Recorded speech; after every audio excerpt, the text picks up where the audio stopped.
Hey, it's Tuxedo Mark. It's 5:57 p.m. on Monday, May 10th, 2021. Hello, Random Cactus and Spoocy. Glad that you could join me. Thank you. So this is my review of episode 4 of the 2020 version of Stephen King's The Stand, the CBS All Access miniseries. And it's been a while since I watched the previous episode. Um, but I'm going to give my thoughts on this episode. But first, I want to show you something. First, I went out today to do some errands. I had my doctor appointment at another Walmart in another city. And also, I took some recycling to drop off at the dump because that's like the only drop off place for recycling left in the county. Thanks. I got the haircut at Walmart after I did the eye exam. The eye doctor dilated my eyes, so I had to wait a while before driving anyway. So I went and I got a haircut. And then I went and I browsed electronics and I found this. Huh? The Stand, the original 1994 miniseries that aired on ABC. I got it on Blu-ray. I remember, and I used to have like hundreds and hundreds of VHS tapes. I would tape a lot of stuff off TV. And a friend of mine recently asked me why I did that. He didn't understand why I just had so many tapes. And my basic answer is, before I had the internet, there really wasn't much for me to do. It was either watch TV or maybe play my Nintendo. So I just taped stuff and watched them over and over again, such as The Stand. And even though I haven't seen this in over 2 decades, I would guess, I recently saw 2 very lengthy YouTube reviews of this. One was by the Cinema Snob, and the other was by the Nostalgia Critic. So I'm very familiar with this already. So I think I'm in no rush to watch this again because I know what happens. But it's interesting. It says here there are some special features. There's an audio commentary. I assume that's on all 4 parts, so it should be around 5 hours and 59 minutes long. So I'm looking forward to listening to that. There's also the making of Stephen King's The Stand. So, yeah, I don't know how long that the making of feature is. It's kind of concerning. This is on 1 disc, and it's nearly 6 hours long. It's in 1080p. It's not like they just stuck the standard definition thing on a Blu-ray. So I'm wondering how this is going to look. Well, anyway, there's that. And then on my way back up front, I saw this. I had to pick it up. Wonder Woman 1984, 4K. I used to buy a bunch of DVDs and stuff, and especially superhero stuff, but I've cut way back on that. I actually gave away a bunch of my discs, donated them and stuff like that, because there's not very much in the way of superheroes that I really want to collect. Exceptions would be like stuff like Captain Marvel and Wonder Woman, and now Wonder Woman 1984. And I'm sure I'll get the new Flash movie when it hits 4K disc because Supergirl is going to be in it. But yeah, so that's that. And then after I was done at Walmart, I got gas. I filled up on gas. I went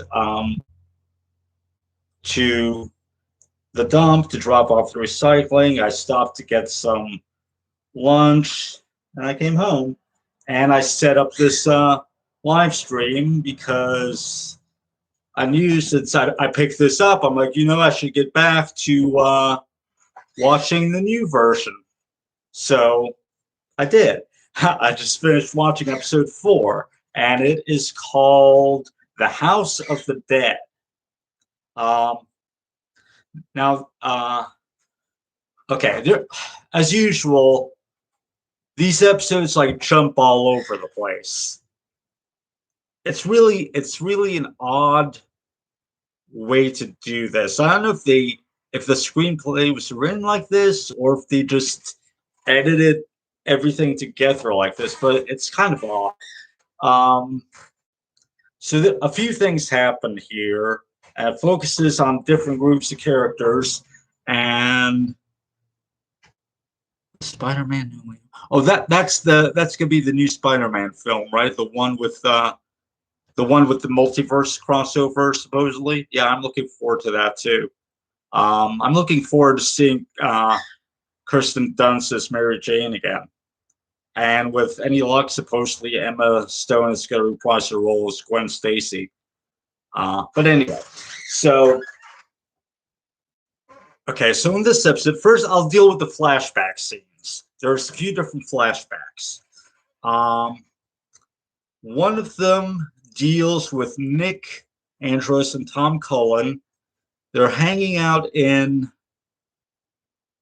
or they meet someone. I forget the character's name. I remember who the character from the original miniseries. I just forget her character's name. Anyway, they meet her in a furniture store. She makes fun of Nick for being deaf and mute, and she makes fun of Tom because he's um, I don't know what the currently correct terminology is, so I won't say anything. But anyway, so then she wants Nick, but Nick doesn't want her, and she's making fun of them, and then she tries shooting at them, and they run away.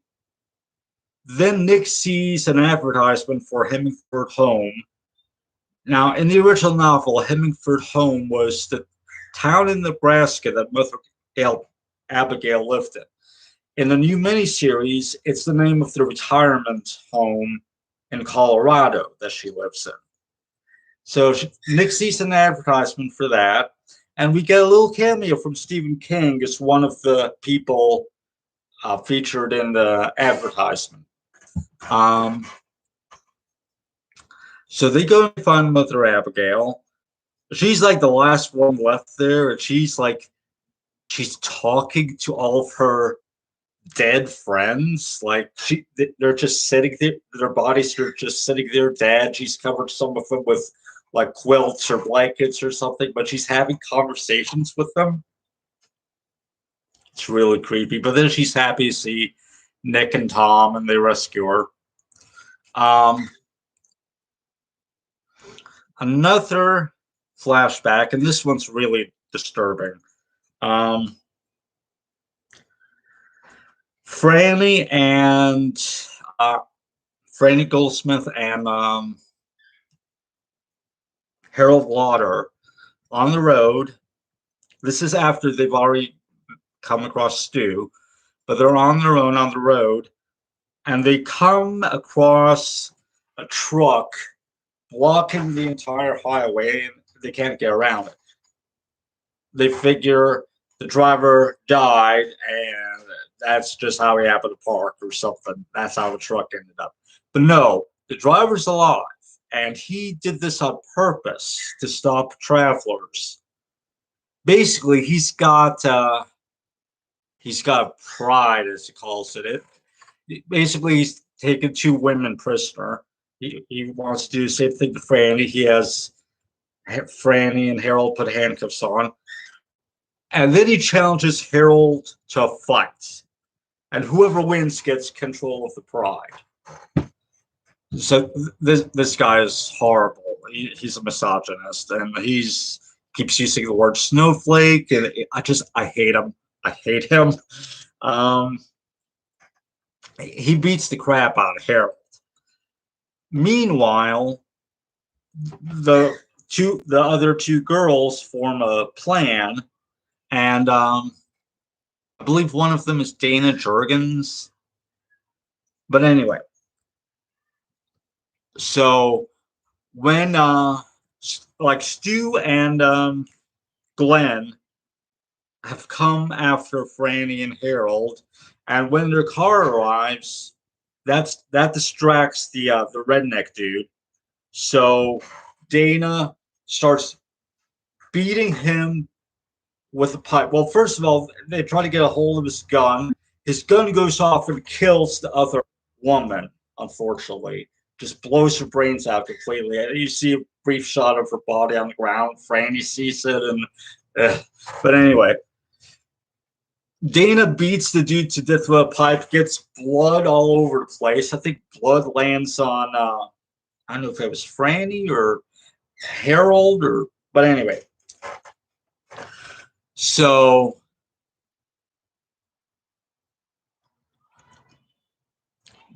they get like them to come Stu and Glenn get them to come along with them to Boulder to see if Mother Abigail's real and if all that stuff is real. And Glenn convinces Harold to come along, appealing to like his scientific nature, um, just to see what's what. Franny reveals to Stu that she's pregnant, and Stu reveals that the painting that Glenn drew of Franny has her being looking very pregnant, and so there's all that stuff to figure out. I think those are the only flashbacks in the story. The other stuff happens in the present day. First of all, the committee of five that Mother Abigail chose, which is Stu, Franny, Glenn, Nick, Nick.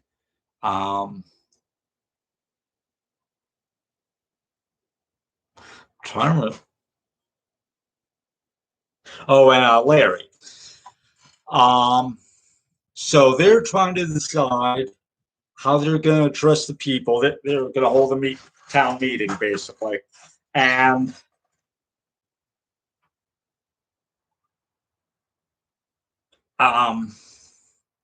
so they're discussing what will happen and how they're going. There's a lot of procedural stuff in the meeting. Basically, well, first of all, Stu is getting questions that is difficulty answering. He's not good at talking to people, so Larry takes over for a while. Then he passes saying, "The power's coming back on Friday" or something like that. There's a body. I think it's called the body committee or something like that. Basically, the ones rounding up the dead people and disposing of the bodies. They're going to become like the lookout committee to like protect the town, make sure nothing weird's going on. They're not a police force technically, and there are no laws to enforce. But you know, if they want to carry a gun, that's their personal decision. It's very makeshift, and they don't get police uniforms. Someone just found like some ski uniforms, like ski instructor things or something to give them. So there's that. Oh, and Stu has to address the thing about the guy that arrived from Vegas that had been crucified, and he escaped that, but he died, and they have to address that because people have been hearing stuff about it, and Stu's trying to not give up too much information, but yeah, it's like he has to kind of acknowledge, yeah, that's what kind of happened. So then later on, oh, they want to have an election to elect some permanent leaders for Boulder. And Harold, and I'm not sure what his motivation for doing this is, he calls for like a voice vote to just have the initial 5 committee members be voted. Stu seems uncomfortable with that, and Franny is kind of like, I don't know if she's wondering why Harold is doing this, but anyway, Nadine comes to Harold, basically saying, "Okay, you want to kill Stu, right? Because Stu is with Franny now, and Harold had a crush on Franny." And she admits that she's, with the Dark Man, and she's his queen, and Harold can be with her.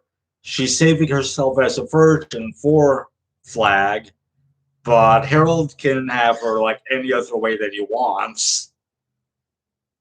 But also, they want her to go to Vegas and be part of Flag's new society. Um, as it turns out, in that ski uniform that Harold was wearing, that he was given, there was a little booklet in there. And it talks about how like the ski patrol uses explosives and stuff like that for like regarding avalanches or something like that. So Harold and Nadine go to get a bunch of explosives. And one of the other members of the patrol catches Nadine taking the stuff away. And then Harold comes by. The guy doesn't know Harold's in on it as well. And he's wondering what Nadine's got. Is it school supplies? Because she's a teacher. And she just takes out a gun and kills the guy. And I gotta wonder why she did that. I mean, she could have just said, "Yeah, there's school supplies. Harold's helping me out," and that's it. I don't know. And Harold seemed kind of freaked out by it too. Anyway, so backing up a bit, the committee they nominate 3 people to go into Vegas as spies to try to get past Flag security. They don't know his name is Flag yet. They just like they're trying to figure out what to call him, like the Darkest Man or whatever. Anyway, Franny nominates Dana Jurgens, and she's working in a body shop or something at the moment, and she's like, "Let me get this straight. You want me to?" And she's listing all this dangerous stuff. And she's like, "Yeah, sure." Larry did. The judge was played by Ozzie Davis in the original miniseries.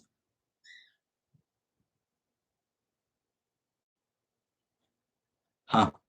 Connection is unstable.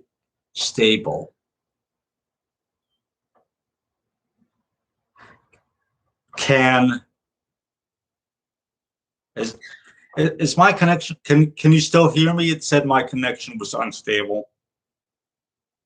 Type something if you can still hear me.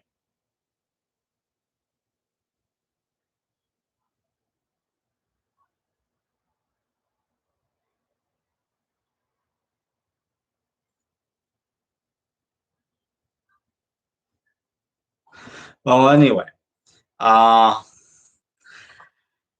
so to quiz Tom on what he's going to do and how he's going to go leave and come back. And it's weird when they quiz him on what he's going to do if Flag sends any people out after him after he leaves Vegas.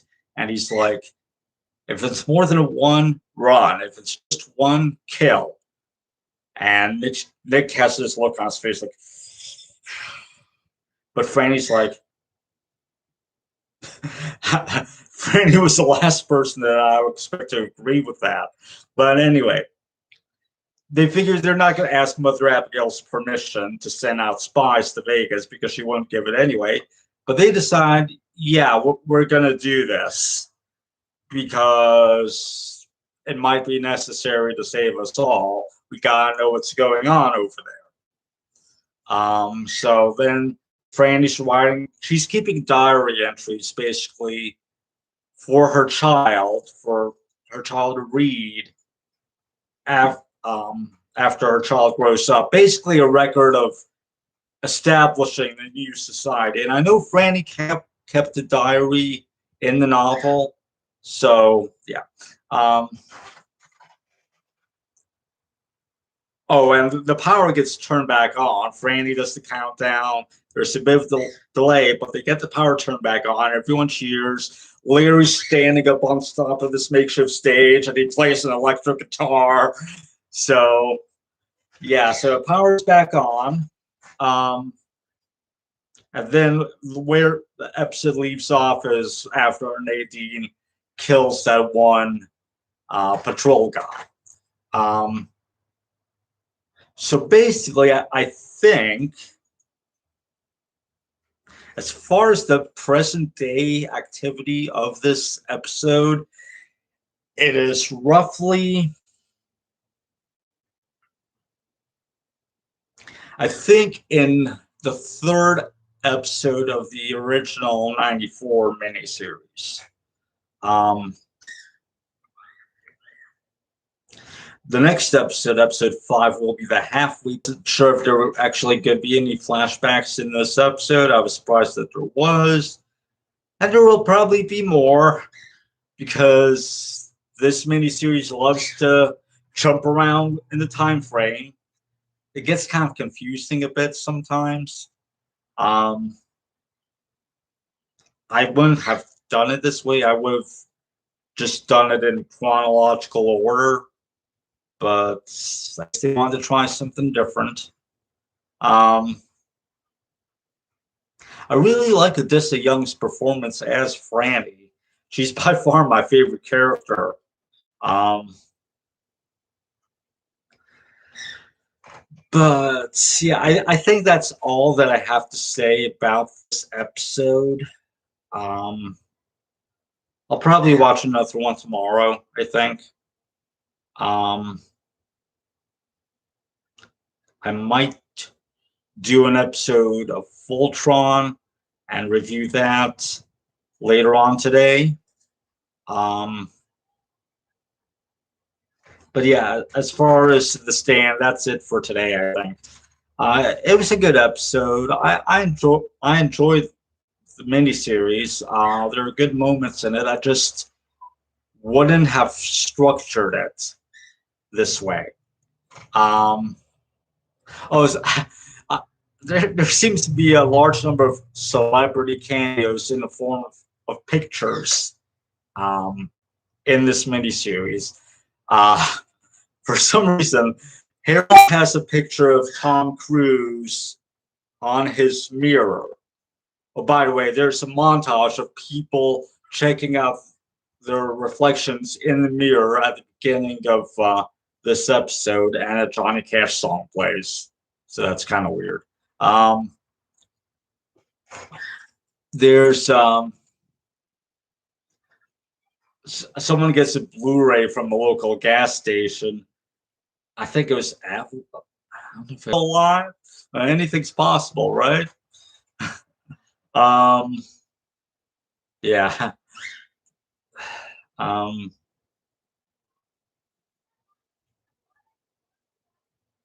So that's kind of weird. It would be funny if like The Rock made a cameo in one episode, just in the background or something. But yeah, okay. So I think that's about it. It's a good episode. So yeah, thanks to everyone that showed up. And 6:23 p.m.